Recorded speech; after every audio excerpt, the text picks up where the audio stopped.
Accolé à l'armurerie et à la poudrerie du château se trouve aussi un autre bâtiment pas tout à fait dans le même style, une chapelle. Alors oui, de but en blanc comme ça, faire brûler des cierges à côté de la poudrerie, c'est sûr que ça paraît un petit peu spécial. Mais ça montre une fois de plus bien l'importance de la religion à cette époque-là. La poudrière elle-même était appelée la Sainte Barbe.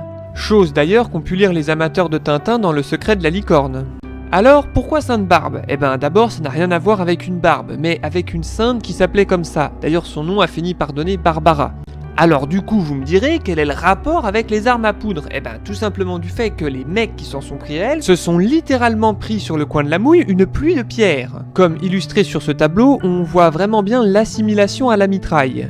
Cette petite précision étant faite, revenons au château de Dijon avec l'érection de la dernière partie de celui-ci. Le boulevard Louis XII. Oui, parce que entre-temps, en fait, Louis XI est mort, du coup on a la nouvelle version. Voilà, donc toujours une sale tronche, mais on remarque que le chapeau est légèrement plus classe. Alors, pour vous donner un petit repère temporel, c'est François Ier qui prendra la suite tout de suite après ce gala. Le boulevard Louis XI, donc, est le second bastion du château, cette fois-ci destiné bel et bien à protéger la ville des agressions extérieures. Lui aussi est détaché de l'enceinte et on peut noter qu'il est plus gros que celui tourné vers la ville. Il se voit également agrémenté d'un pont-levis à porte fortifiée permettant toujours à des renforts royaux de pénétrer dans la forteresse sans avoir à passer par la ville. De plus, histoire d'être coquet, le bâtiment militaire était agrémenté de sculptures décorant la porte fortifiée, dont les vestiges sont encore visibles aujourd'hui au musée archéologique, avec notamment l'emblème de Louis XII, le porc-épic. Oui, parce que Louis XII avait pris le porc-épic comme emblème, avec sa devise « de près et de loin ». Une origine de qui s'y frotte s'y pique quoi. Oui, parce qu'à l'époque on pensait que les porcs-épics pouvaient projeter leurs aiguilles sur leurs adversaires, ce qui signifiait donc dangereux de près comme de loin. C'était également une référence au garde écossais du roi de France.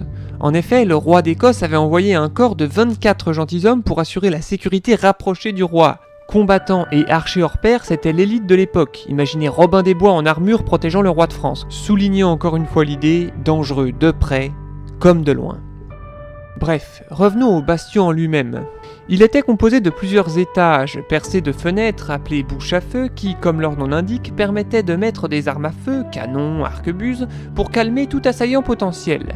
Le couloir le plus bas servant notamment aussi de lieu d'écoute pour faire face à une nouvelle stratégie de siège, les mines. Pour faire simple, on creuse un tunnel sous la forteresse, on met un max de poudre et on fout le feu histoire de tout faire péter avant de lancer l'assaut. Dès lors, on comprend tout de suite mieux l'intérêt de cette écoute, surtout que cette technique aura été utilisée jusqu'à la Première Guerre mondiale, sauf que là, les cratères, on les voyait depuis 1 km de haut. Difficile d'imaginer ce que les soldats ont vécu à ce moment-là. Pour en finir avec le boulevard Louis XII, il participe également à l'autonomie du château, avec l'ajout de son propre puits. À ce moment-là, il ne vous reste plus qu'à alimenter les douves et vous avez enfin votre forteresse philippienne en ville en pleine possession de ses capacités. Le château de Dijon fut donc terminé en 1510, soit 35 ans après le lancement de sa construction. Il marquera le point de départ de la rénovation de l'ensemble des remparts ceinturant la ville.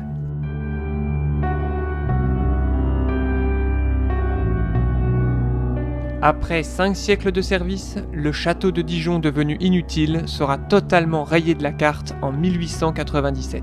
Cependant, pour vous donner une meilleure idée de ses proportions, rien ne nous empêche de faire une petite superposition avec le Dijon actuel. Voilà une photo satellite qui sera parlante. Cet espace-là, c'est la place d'Arcy. Ici, vous avez la porte Guillaume, et en face, vous avez le jardin d'Arcy. Quant à cette espèce de grand rectangle-là, c'est la poste. Maintenant, ajoutons-y notre plan du château de Dijon. Retirons les douves et tout ce qui s'ensuit, et vous avez une meilleure idée de la taille et de l'emplacement du château. Prenons les choses sous un autre angle maintenant, au sens littéral. Vous avez ici la poste, là le temple protestant, et pour les plus affamés d'entre vous, le flanch. Ajoutons-y une nouvelle fois notre château, et retirons les douves et tout ce qui s'ensuit. Comme vous pouvez le constater, le tram aurait déjà beaucoup plus de mal à passer. La cerise sur le gâteau maintenant, terminons avec une vue en perspective. Voici une nouvelle fois la poste, et maintenant voici à quoi ça ressemblerait si à la fin du 19e siècle on n'avait pas décidé de raser le château. Oui, je sais, ça fait toujours son petit effet. Pour sûr, ça aurait eu un impact sur le mètre carré dans le coin. Au final, que peut-on dire ? Eh bien que l'imprenable forteresse ne succomba à terme qu'aux besoins des hommes et des époques.